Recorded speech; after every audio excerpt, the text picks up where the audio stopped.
участники, у вас есть возможность... Dear participants, you have a unique opportunity to ask questions to our speakers. Use QR code to get access to our Telegram chat, and the speakers will answer your question after the presentation. What could be the threat if you do not know how the defense is set up in the vendor's side? We will consider the most interesting cases on what do you know about your vendors. Please welcome Ilya Kotsyuba, an expert from Gazprombank.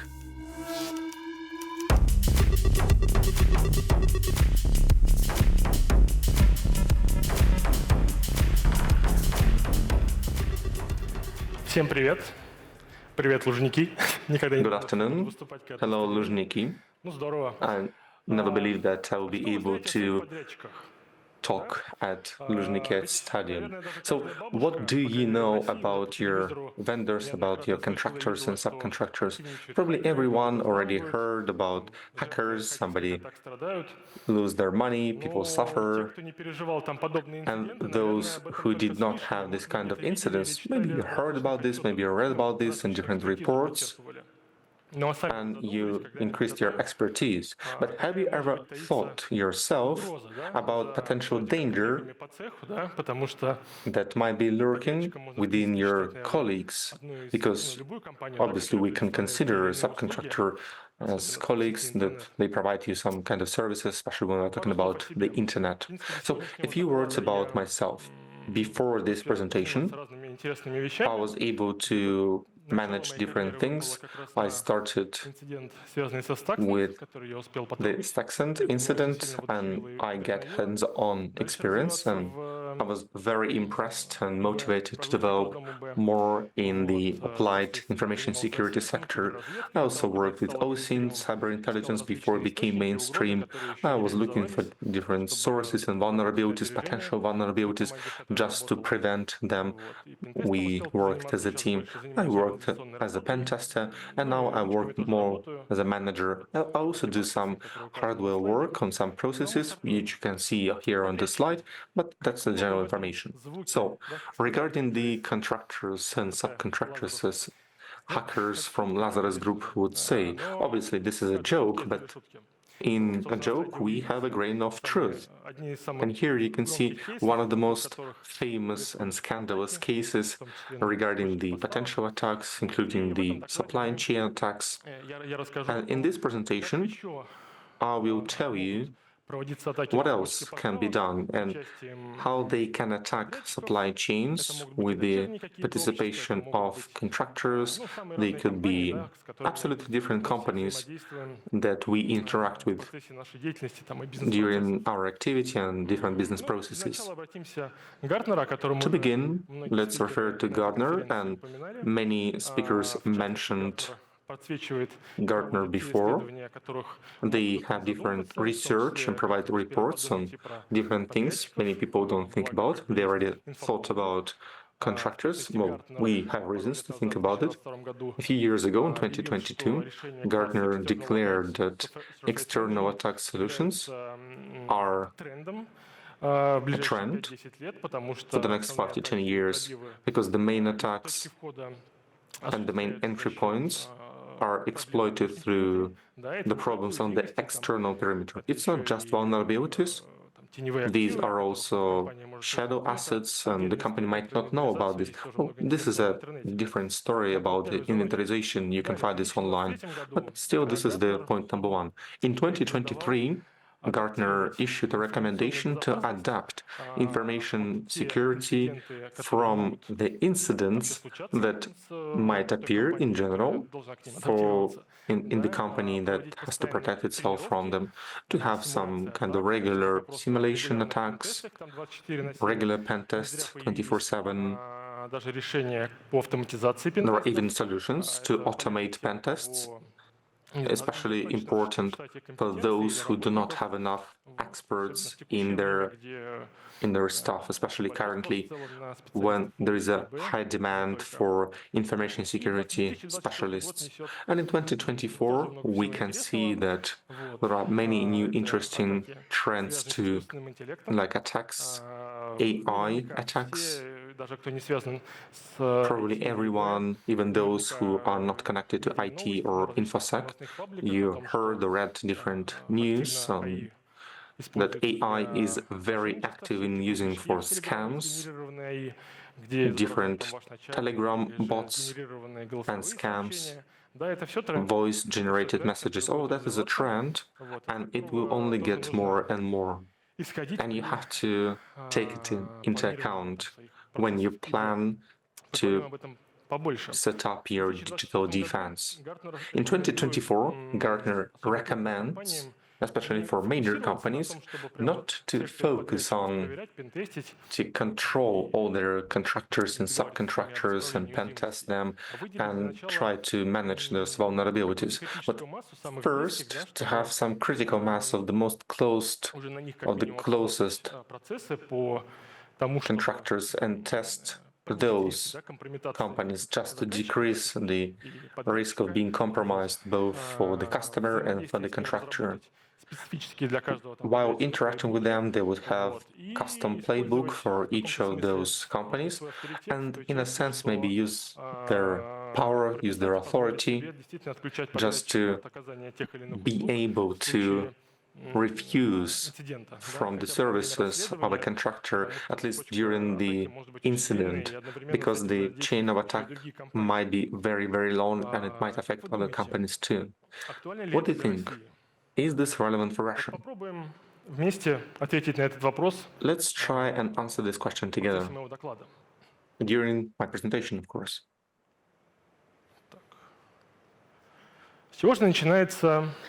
Where do supply chain attacks start? Obviously, everyone heard about the supply chain attacks, and probably not everybody knows and felt, maybe had personal experience talking to colleagues from other companies.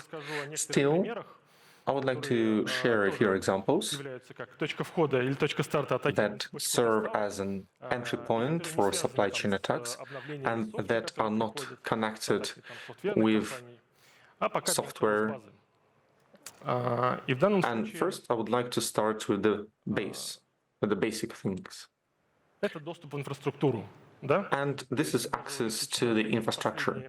If we consider the first reports available during the last 2 years, and there are many public incidents, many non-public incidents that have NDA, and you cannot share this information according to the law, still companies suffer much more than it is covered on the internet. And one of the problems is that there's an access of a contractor or subcontractor to the infrastructure of a customer, a bigger organization. These could be some kind of VPN tunnels. This can be an account for a subcontractor.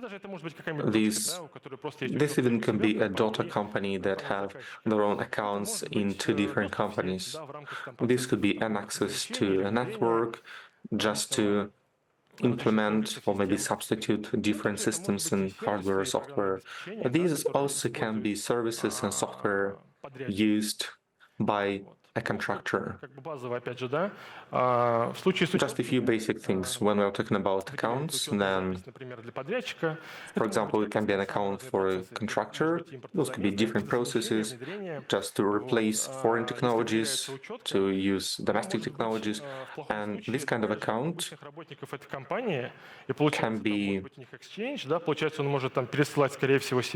can be used to send different email correspondence. And here you have an angle of attack, a point of entry, and many people do not pay enough attention to this when they provide access for an account or access for a contractor.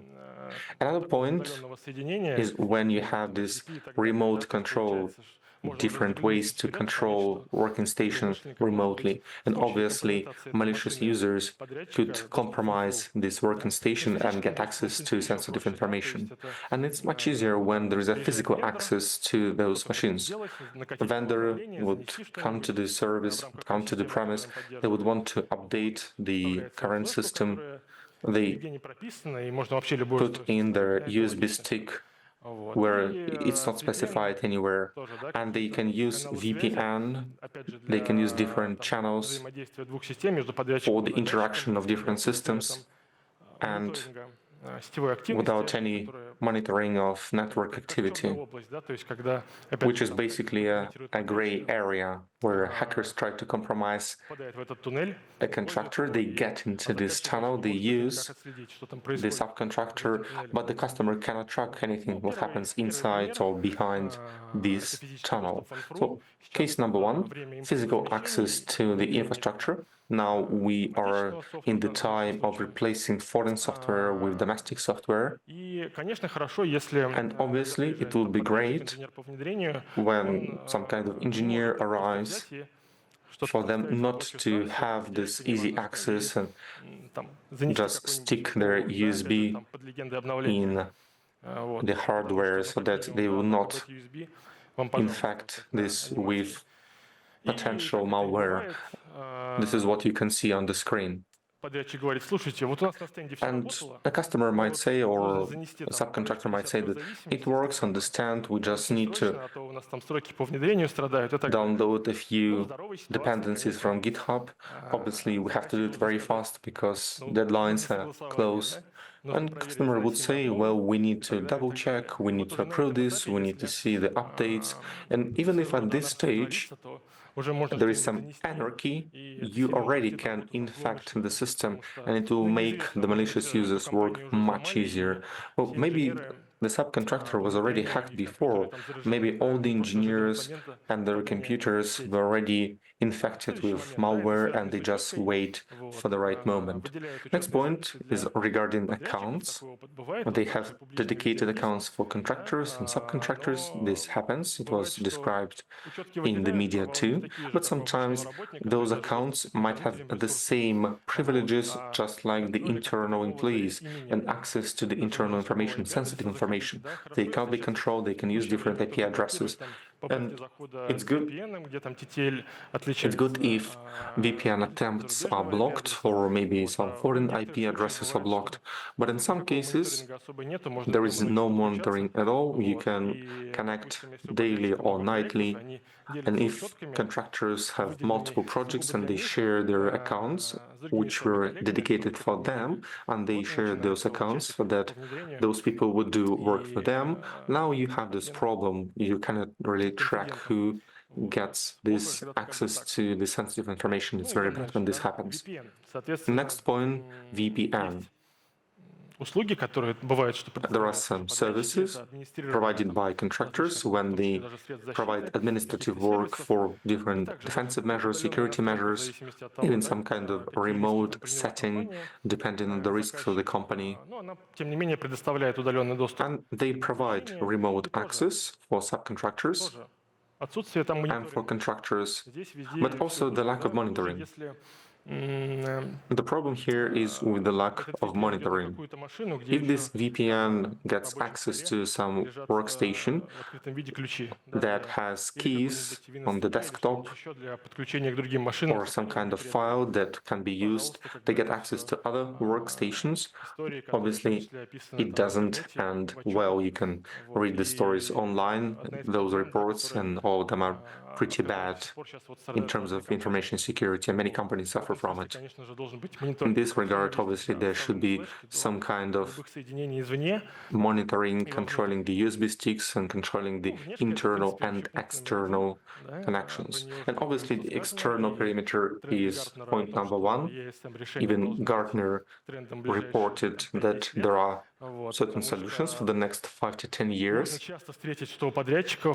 And you can often see that contractors have specific services on the external perimeter which should not be there.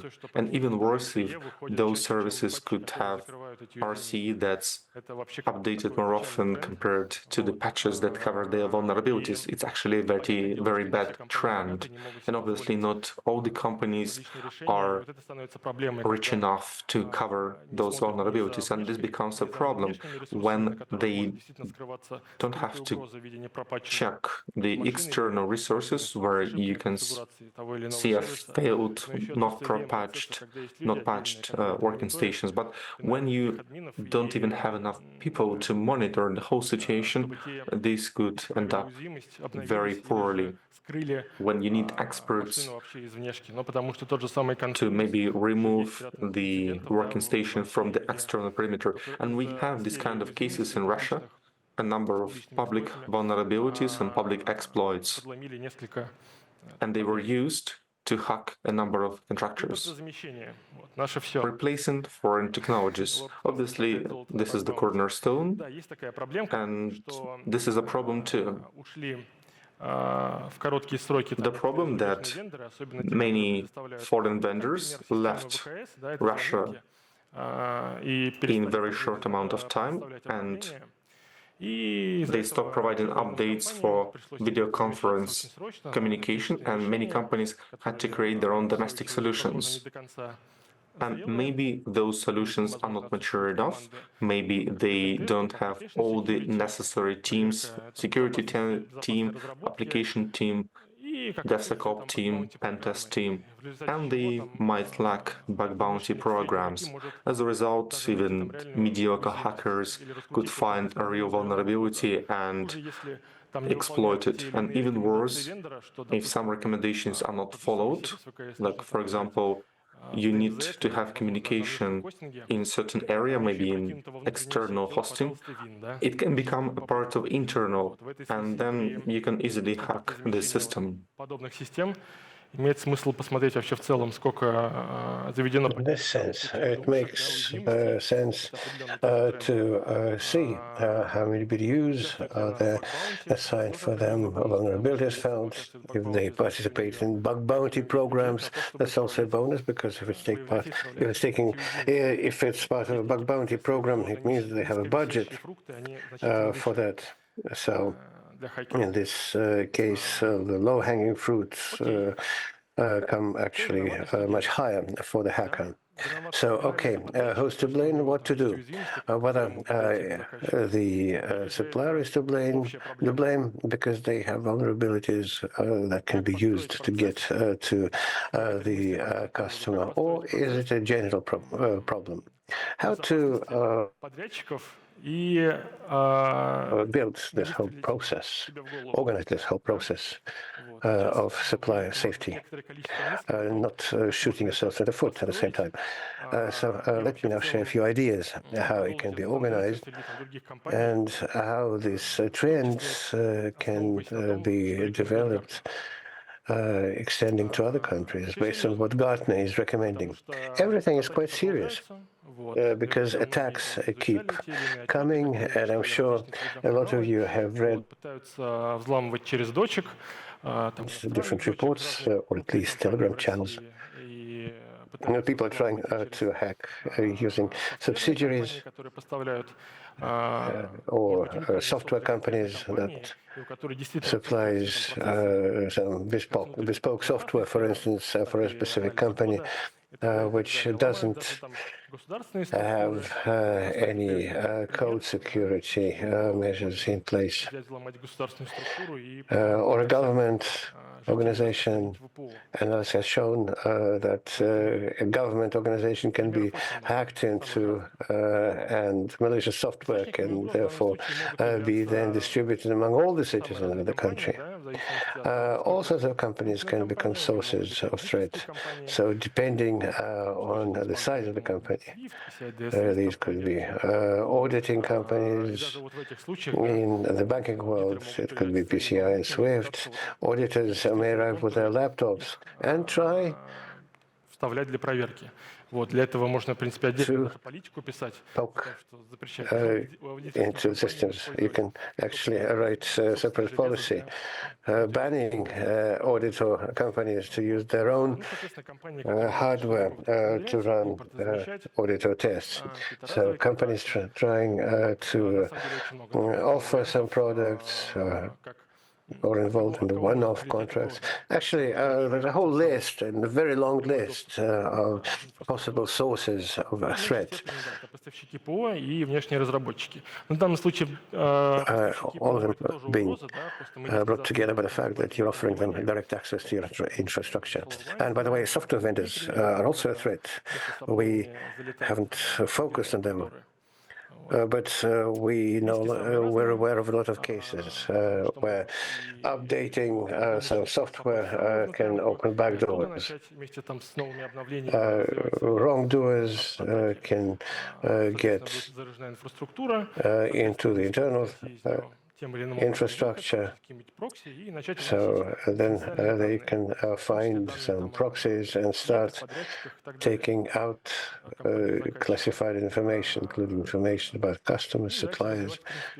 Эти векторы в другие стороны, да, и в том числе выходить на поставщиков услуг интернета. Developing these vectors into other directions, also going to ISPs.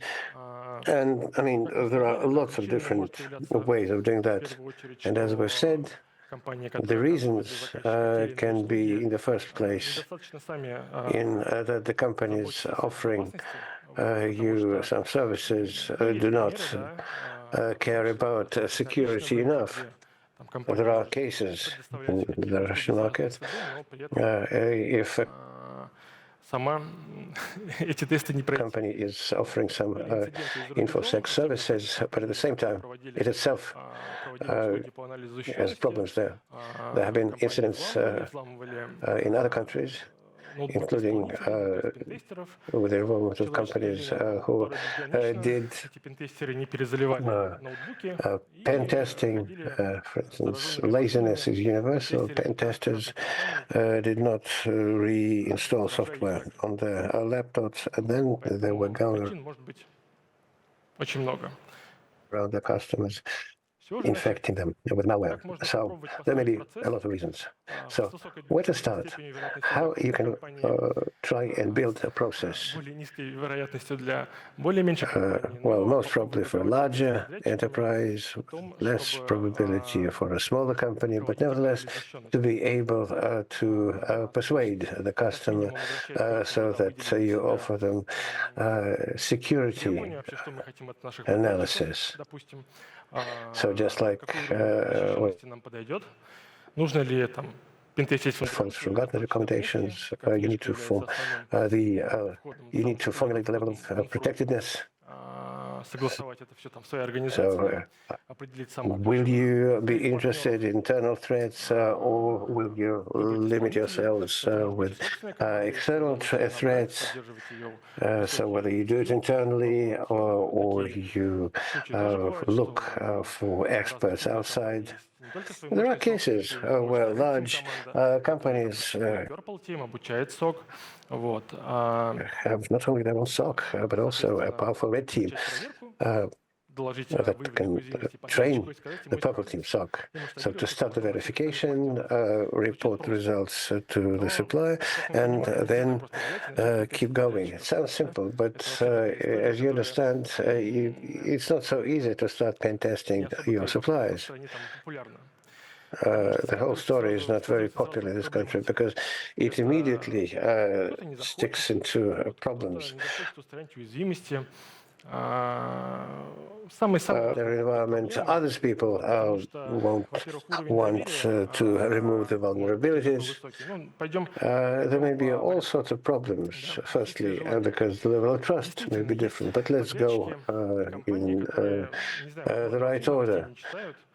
So the lack of desire. There are companies who don't read news, don't watch that, don't read Telegram, and believe that there are no serious cases where companies can be broken into or hacked into. And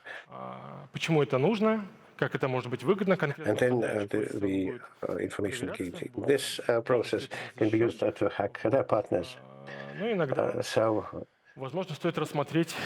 Sometimes it is possible, if the supplier doesn't want to go for such a security review, or to go away from them if there are other companies providing the same type of products or services that are more agreeable.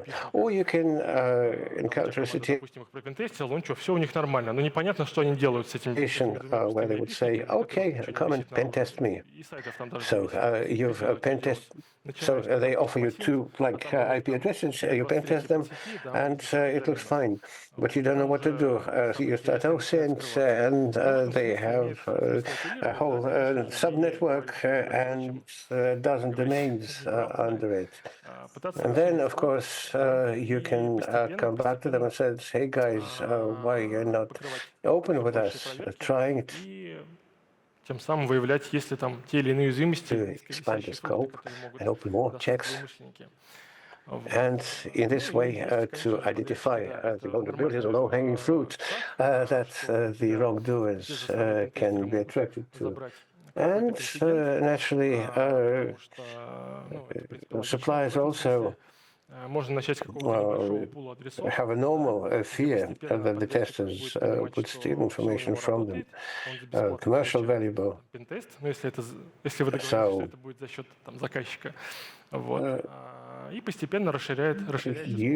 the only thing you can do is to try with small, try to win потому что, ну, trust and gradually increasing the scope. Next goes objection management, because those who only just enter InfoSec, they believe that well-known companies have a lot of InfoSec people, but there are companies who have like a couple of 23 networks with a dozen ITs, with a couple of InfoSec experts, one of whom is the boss. So how go about that? You can try and discuss the conditions where the supplier will be disallowed to work with you as a customer, because it indeed may be a problem if they can only provide services over VPN, which immediately gets us in the area of internal vulnerabilities.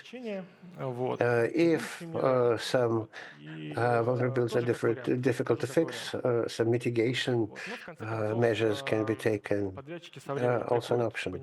But at the end of the day, suppliers get to the understanding that it's so important, so they should also prove. Данный процесс, он будет и дальше развиваться, вот, потому что эта тенденция есть, она есть активная и за рубежом. So I think this whole trend is своих там подрядчиков, в unfolding, основном ключевых, потому что действительно там especially крупных компаний, in other сотни countries, партнеров, сотни large customers pen test their suppliers. тех, от кого может прилететь реальный инцидент. You need to make sure that you only deal with those organizations that can really serve as a source of a real incident. And I welcome В связи с тем, что услуги там по пентесту и различные СЗ, они действительно там, that even contractors достаточных денег для них. Вот. Хочется, чтобы эта тенденция развивалась, чтобы крупные заказчики тоже заботились feel not so great about spending money, that should still be persuaded to join the process, because this is something that will be an indispensable requirement for a company if it grows. They will have to keep an eye on описанный выше процесс, он позволяет вот both their internal environment and the external perimeter. So the process that I just described allows covering at least the closest partners. Why? Because the contractor will show. Will they show their vulnerabilities? No, never. Unless you make them to. Unless they make them. So what else can I add? Был еще недавно пост There was a post from Alexei Lukatsky recently, a very проводить самоанализ, да, Very interesting post таких with векторов, связанных как атака на цепочку international поставок. frameworks Вот. that И allow running можно еще self-analysis их of поизучать, потому что, such возможно, вы сможете этим vectors вдохновиться. as supply chain attack. Вот. Там есть очень интересные You can документы, actually практики. Конечно, не pay все они attention приземляются to на it, российские to реалии, study it. абсолютно не все. Вот.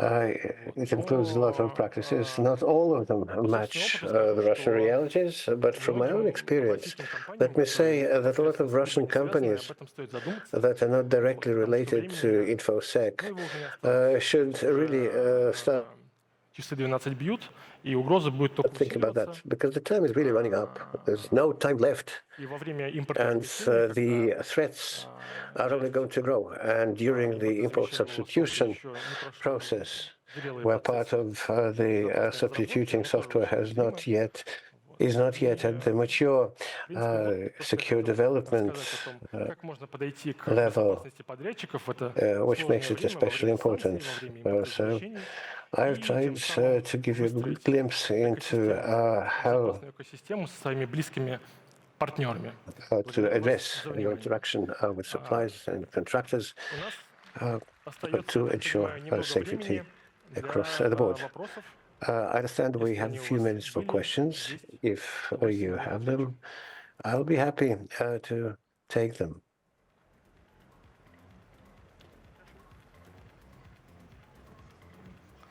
Так, к доске выходит. Okay, Так. let's see Мне этих how many letters. Look, 5 minutes is not enough for me to read it all to the end. Okay, how does a risk interacting Я сейчас рассказал про один из кейсов, with contractors? как можно подойти к Well, look, какой-то компании, у которой есть I've now given you one команда, case которая of берет how you can деньги на approach то, чтобы нанять some специалистов, large внешних company пентестеров. that Благо в maybe России has their тоже own такие team есть команды очень of pen Вот. testers Но to если find external pen заказчик сам по себе testers. пока еще не вырос But до if the производства, customer чтобы has not оплачивать yet чужой grown пентест, to the level of maturity на to самом деле pay for pen tests, достаточно, я сейчас вот it реально is как actually генерал enough. говорю, достаточно I'm увидеть speaking in a very simple way. It's enough to go to YouTube and enter a search on the problem of external perimeter, and you get как можно собственными руками вообще в целом, может быть, даже a whole number of выяснить, presentations and talks что у него реально на внешнем from периметре. Russian and foreign speakers explaining how you can yourselves, maybe even in secret from a supplier, to understand what they have in the external perimeter. You don't need to be very highly skilled for that. Just a mid-level InfoSec professional can do that. You can run this assessment yourselves, and then to understand maybe they don't even require pen testing. Maybe they're okay, because there are companies, including those represented at this fest, that have shown that they indeed have InfoSec and maturity at the proper level. Okay, moving forward.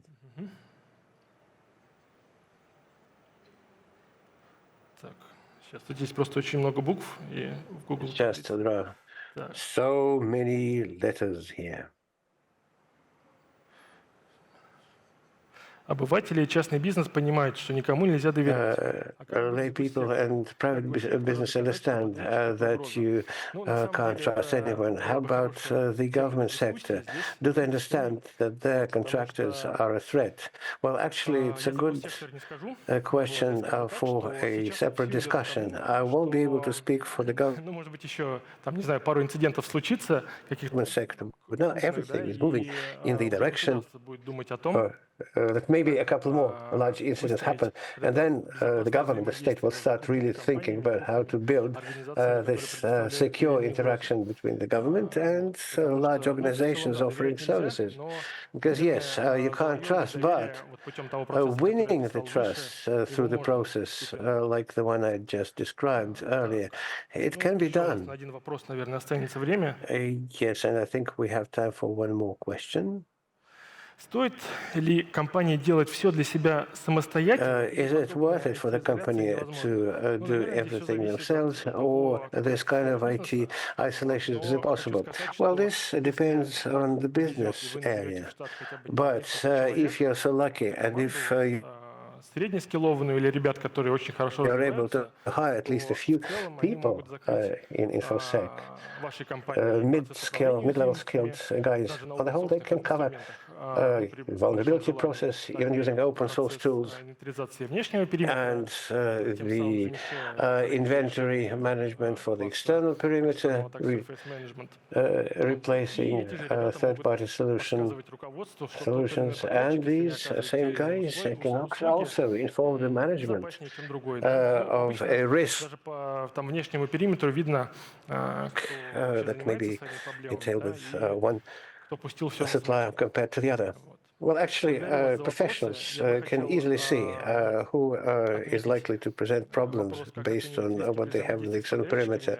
Thank you for your question. I'd like to note the question about how to organize interaction with suppliers, government with government bodies with suppliers. So you'll get the T-shirt. Thank you for having listened to me to the end. And have mature information security, all of you. Thank you.